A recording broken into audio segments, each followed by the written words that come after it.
नमस्कार। माली समाचार हिंदी में आपका स्वागत है। मैं दिनेश पाले। अब बुलडोजर एक्शन के लिए क्या करना होगा, सुप्रीम कोर्ट के आदेश के बाद क्या बदलेगा, आइए जानते हैं विस्तार से। देश की सबसे बड़ी अदालत ने बुलडोजर कार्रवाई को लेकर अहम फैसला सुनाया है। सुप्रीम कोर्ट ने बुधवार को घर छीनने को मौलिक अधिकार का हनन बताया। इसने कहा कि आरोपी एक व्यक्ति है तो पूरा परिवार दोषी कैसे, और केवल आपराधिक आरोपों दोष सिद्ध के आधार पर संपत्तियां नहीं गिराई जा सकती। इसके साथ ही न्यायालय ने संपत्ति को ध्वस्त करने के पहले प्रशासन द्वारा पालन किए जाने वाले दिशा निर्देश जारी किए हैं, जिसमें अवैध संपत्तियों की जानकारी के लिए एक पोर्टल बनाना भी शामिल है। अदालत की तरफ से कहा गया है कि गलत कार्रवाई करने के अधिकार पर एक्शन होगा। बुलडोजर एक्शन हाल के दिनों में चर्चा का विषय बना है। राजनीतिक दलों में इसको लेकर पक्ष और विपक्ष में तर्क दिए जाते हैं। इसी बीच सुप्रीम कोर्ट ने 17 सितंबर को एक आदेश जारी कर देश भर में तोड़फोड़ की कार्रवाई पर अंतरिम रोक लगा दी थी। अब इसी मामले में सर्वोच्च न्यायालय ने फैसला सुना दिया है, जिस पर राजनीतिक प्रतिक्रिया आनी शुरू हो गई है। आइए जानते हैं बुलडोजर एक्शन मामला क्या है, यह अदालत में कैसे पहुंचा, सुप्रीम कोर्ट ने अंतरिम रोक क्यों लगाई थी, अभी क्या फैसला सुनाया। आइए सबसे पहले जानते हैं बुलडोजर एक्शन मामला क्या है। दरअसल अप्रैल 2022 में दिल्ली के जहांगीरपुरी में ध्वस्तीकरण अभियान चलाया गया था। जहांगीरपुरी की घटना को लेकर सुप्रीम कोर्ट में कई याचिका दायर की गई, जिसके बाद इस अभियान पर रोक लगा दी गई। हालांकि याचिकाकर्ता ने सुप्रीम कोर्ट से मांग की कि वह आदेश दे कि कोई अधिकारी दंड के रूप में बुलडोजर कार्रवाई का सहारा न ले सके। अगस्त में मध्य प्रदेश और राजस्थान में अधिकारियों द्वारा बुलडोजर की कार्रवाई के खिलाफ 2 याचिकाएं न्यायालय में दायर की गई थी। इनमें से एक उदयपुर के एक मामले में संबंधित था, जहां एक व्यक्ति का घर इसलिए गिरा दिया गया क्योंकि किराएदार के बेटे पर अपराध का आरोप था। यूपी में भी ऐसे एक मामले को लेकर याचिकाकर्ता कोर्ट पहुंचे। उन्होंने कहा कि केवल इसलिए किसी व्यक्ति पर किसी अपराध में शामिल होने का आरोप है, उसे ध्वस्तीकरण का आधार नहीं बनाया जा सकता। आइए जानते हैं सुप्रीम कोर्ट ने क्यों लगाई थी अंतरिम रोक। सुप्रीम कोर्ट में जब ये याचिकाएं पहुंची तो इसकी सुनवाई हुई। इसके जवाब में सुप्रीम कोर्ट ने कहा कि किसी व्यक्ति के घर को केवल इसलिए नहीं गिराया जा सकता क्योंकि उस व्यक्ति पर किसी अपराध का आरोप है। न्यायमूर्ति गवई ने कहा, अगर वह दोषी भी है तो भी उनका घर नहीं गिराया जा सकता।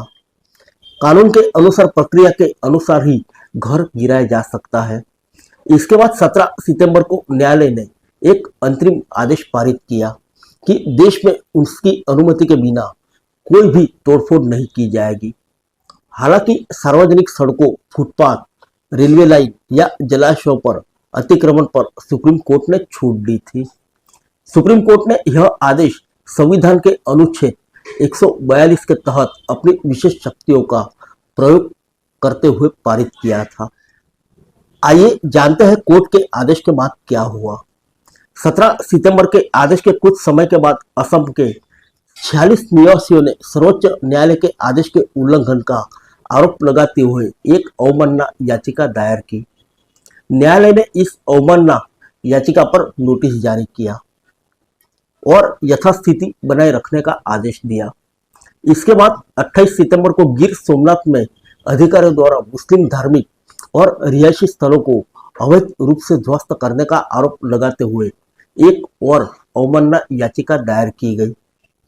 25 अक्टूबर को गुजरात सरकार ने न्यायालय में कहा कि गिर सोमनाथ में भूमि जहां संरचनाओं को ध्वस्त किया गया था सरकार के पास रहेगी और मामले की अगली सुनवाई तक किसी तीसरे पक्ष को आवंटित नहीं की जाएगी।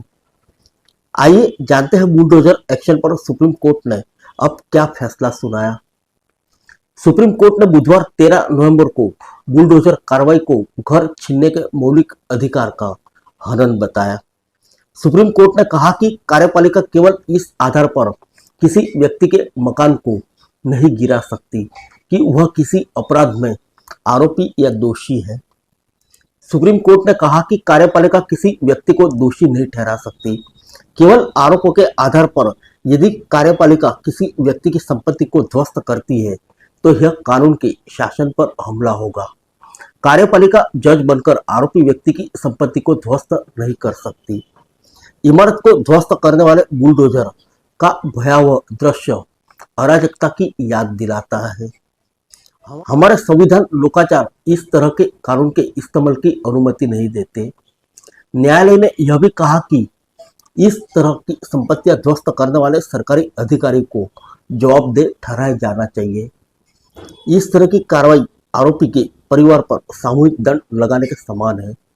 ध्वस्तीकरण के मामले पर फैसला सुनाते हुए न्यायालय ने इसके लिए कुछ दिशा निर्देश जारी किए।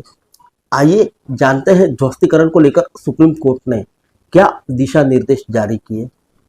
ध्वस्तीकरण के आदेश को पारित होने के बाद भी ध्वस्तीकरण के आदेश को चुनौती देने के लिए कुछ समय दिया जाना चाहिए। उन लोगों को भी जगह खाली करने के लिए पूरा समय दिया जाना चाहिए जो ध्वस्तीकरण आदेश का विरोध नहीं करना चाहते। यह निर्देश किसी सार्वजनिक स्थान जैसे सड़क, गली, फुटपाथ, रेल लाइन या किसी नदी या जल निकाय पर कोई अवैध निर्माण होने पर लागू नहीं होंगे। पूर्व नोटिस दिए बिना कोई भी तोड़फोड़ नहीं की जानी चाहिए, जिसका जवाब नोटिस देने का 15 दिनों में दिया जाना चाहिए।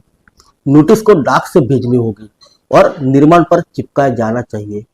जो भी अधिकारी ध्वस्तीकरण के लिए नियुक्त किया जाएगा उसे अभियुक्त के मतों की सुनवाई करनी होगी। ऐसी बैठक को विवरण के रिकॉर्ड किया जाएगा।